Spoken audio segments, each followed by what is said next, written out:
Hola oyentes de Radio Sefarad, volvemos a encontrarnos como cada 2 semanas con Barda Fishbein para seguir recorriendo la geografía del Yiddish. ¿Qué tal, Barda? Hola Jorge, hola a los oyentes de Radio Sefarad. Últimamente hemos visitado grandes ciudades y hoy vamos a una de ellas, una que tiene una gran tradición vinculada al judaísmo, como es Odessa. Así es, Jorge, la gran ciudad, puerto del Mar Negro, y la muy judía ciudad de Odessa, aunque con mucho modernismo, con mucha escala, con mucha ilustración. La ciudad ocupa el tercer lugar en importancia y población en la actual República de Ucrania, con más de 1 millón de habitantes. Es el centro administrativo de la provincia de su mismo nombre y tiene el mayor puerto comercial del país. Se la llama la Perla del Mar Negro por su aire mediterráneo, debido a que en su urbanismo se aprecia la impronta de estilos arquitectónicos como el francés o el italiano. Uno de sus enclaves más conocidos se debe a la película El acorazado Potemkin, que enseña en algunas escenas la escalinata que conduce al faro de la ciudad y que en la película es un punto de aglomeración de revolucionarios que defienden la Revolución de Octubre de 1917. En el año 1789, tropas de cosacos y del Imperio Ruso conquistaron el enclave que llamaron Odessa.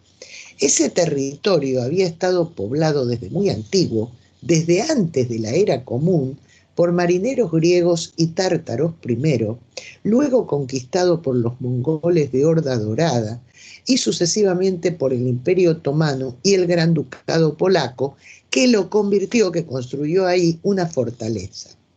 El Imperio Ruso, al tomar posesión del lugar, elevó el estatus del primitivo asentamiento, convirtiéndolo en ciudad. También fueron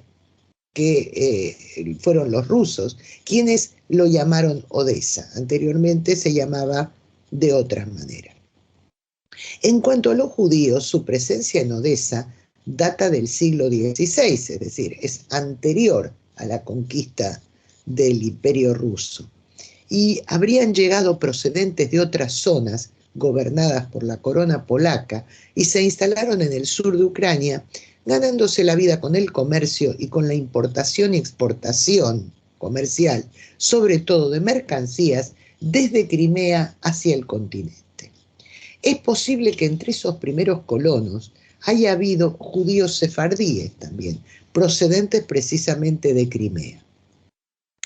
Cuando los rusos llegaron a la fortaleza, solamente hallaron allí a 6 judíos. Se conserva incluso una lápida con caracteres hebreos fechada en el año 1793. Al año siguiente la población judía no había crecido mucho, pero a 5 judíos se les otorgaron parcelas de terreno para que edificaran sus casas o tiendas o para que plantaran huertos.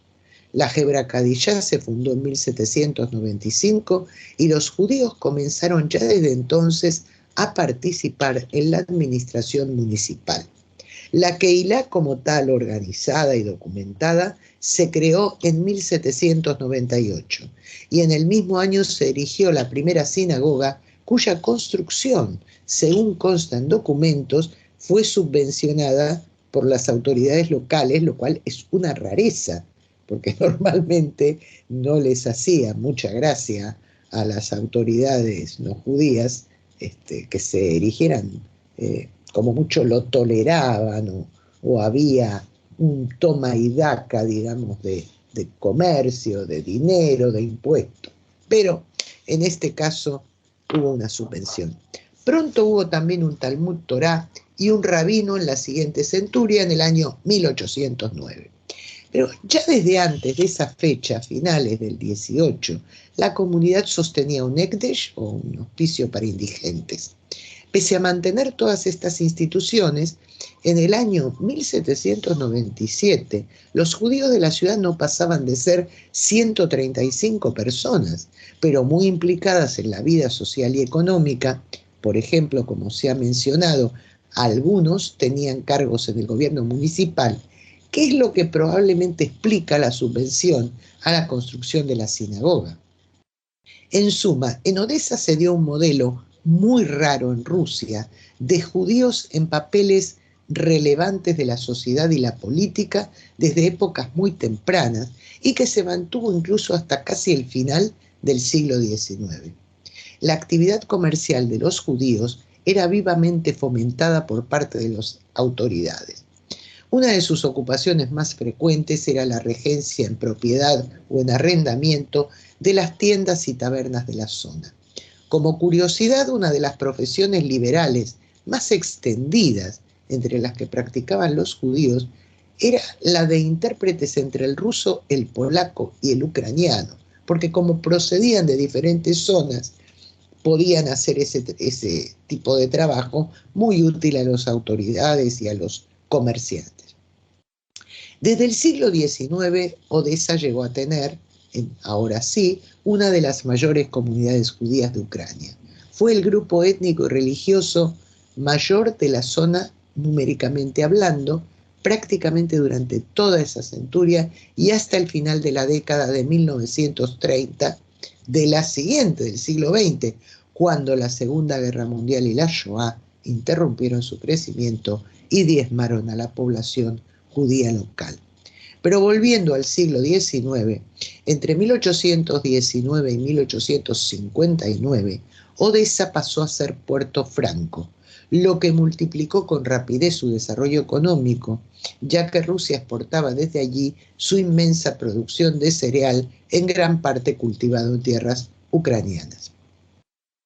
En la siguiente década, los judíos fueron el grupo étnico local cuyas actividades más crecieron y más rápido de todos cuantos la habitaban. Aunque los griegos e italianos tenían muchas propiedades y hasta mediados del siglo XIX predominaron en la comercialización de cereales, hacia 1851, sin embargo, de las casi 5.500 personas dedicadas al comercio, según los documentos, aproximadamente 2.900, es decir, más de un 50%, eran judías. Por esa época, los vecinos judíos de la ciudad eran ya 17.000. El comercio en el Mar Negro sufrió graves problemas durante la Guerra de Crimea, pero al acabarse la contienda, los judíos se convirtieron en los líderes de la exportación cerealera. Y no solo ese era el sector en el que predominaban. En 1875, más del 60% de las empresas comerciales de Odesa era de propiedad judía.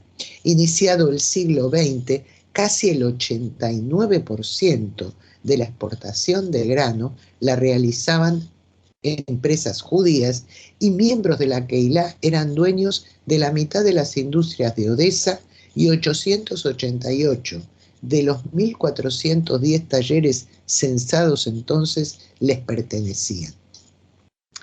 Tanto la élite comercial como la cultural de la Keilah de Odesa en la década de 1820 estaba integrada por inmigrantes de la Galicia polaca, procedentes sobre todo de Brody, donde se habrían fundado originariamente las empresas que luego se trasladaron a esta ciudad, que por su condición de puerto favorecía las actividades comerciales de cereal, como se ha dicho.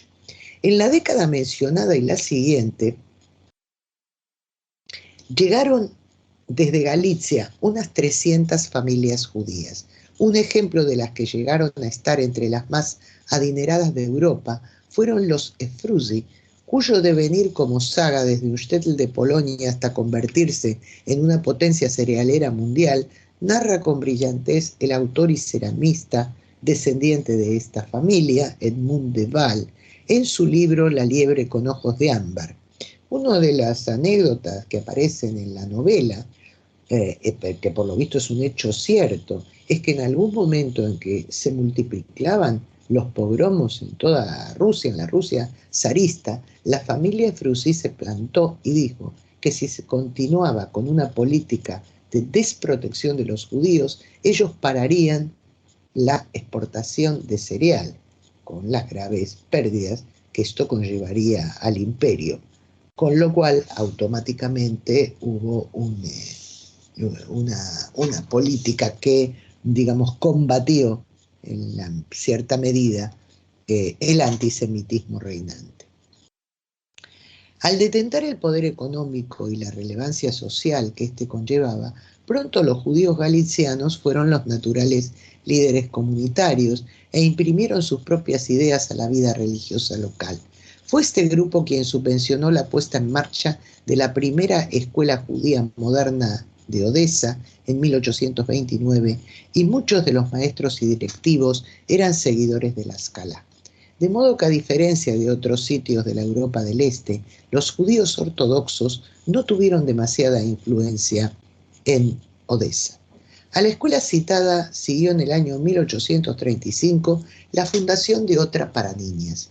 La comunidad de Odesa fue reconocida como un núcleo innovador de la vida institucional de los judíos de Rusia, considerada además como la más influyente de todo el imperio.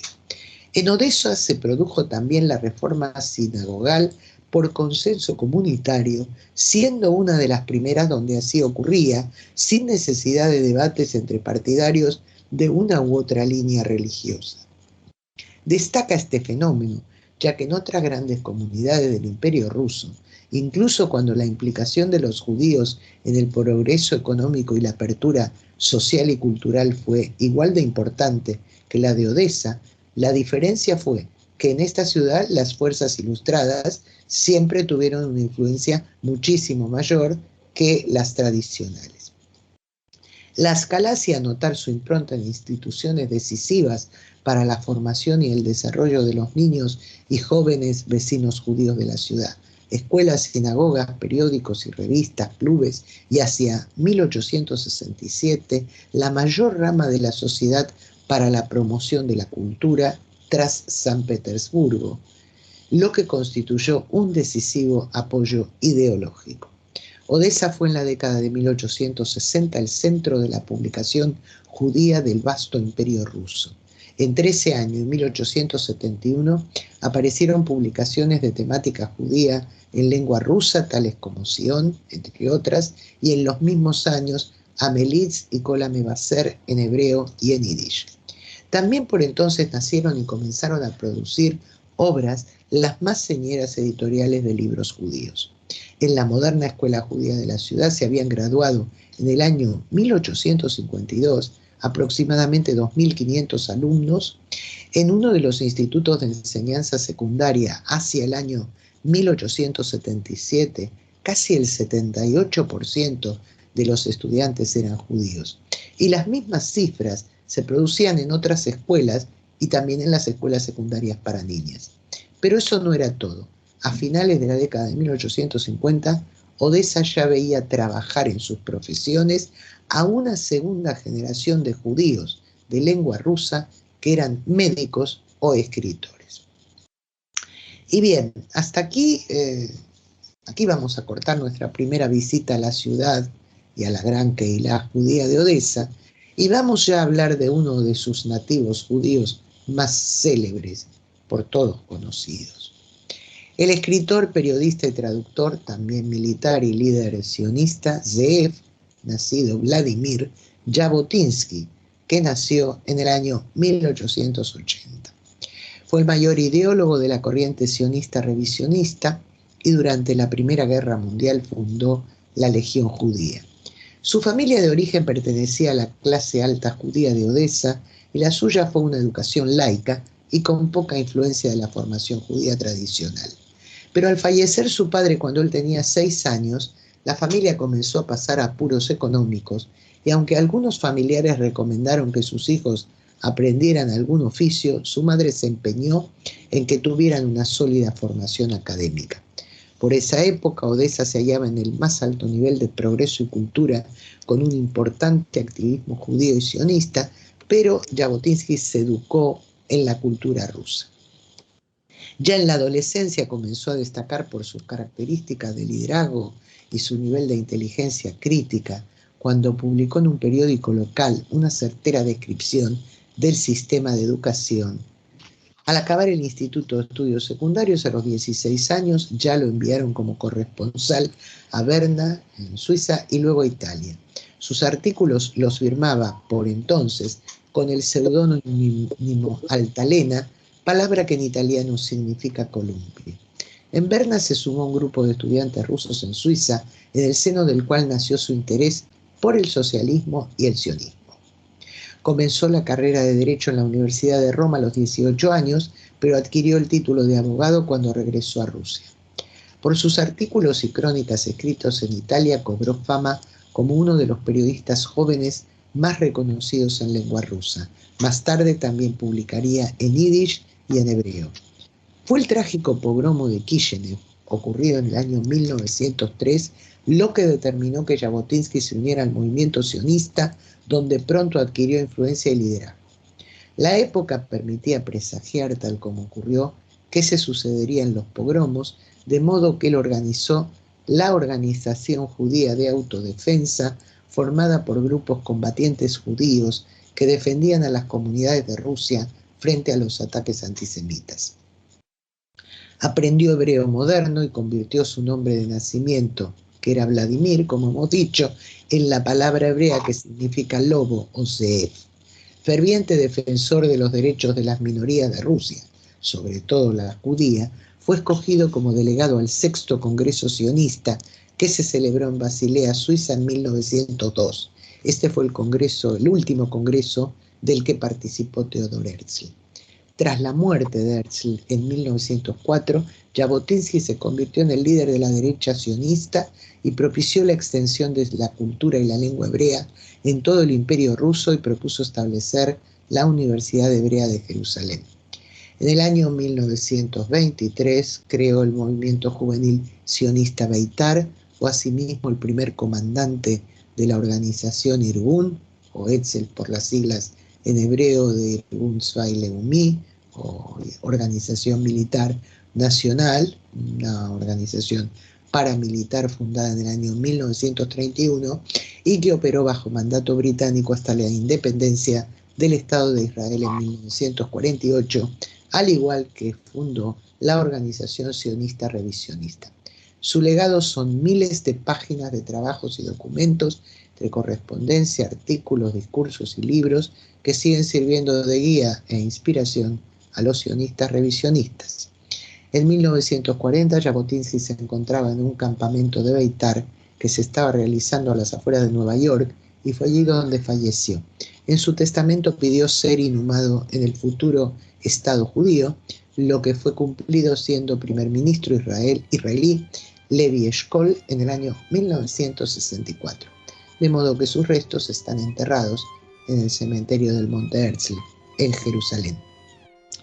Y hasta aquí, Jorge, nuestra primera visita a Odessa, y necesitaremos unas cuantas más para conocer los entresijos de la vida, de la historia y la vida judía de la ciudad. Sin duda que Odessa lo vale, y hasta entonces muchas gracias por habernos atendido y hasta la próxima.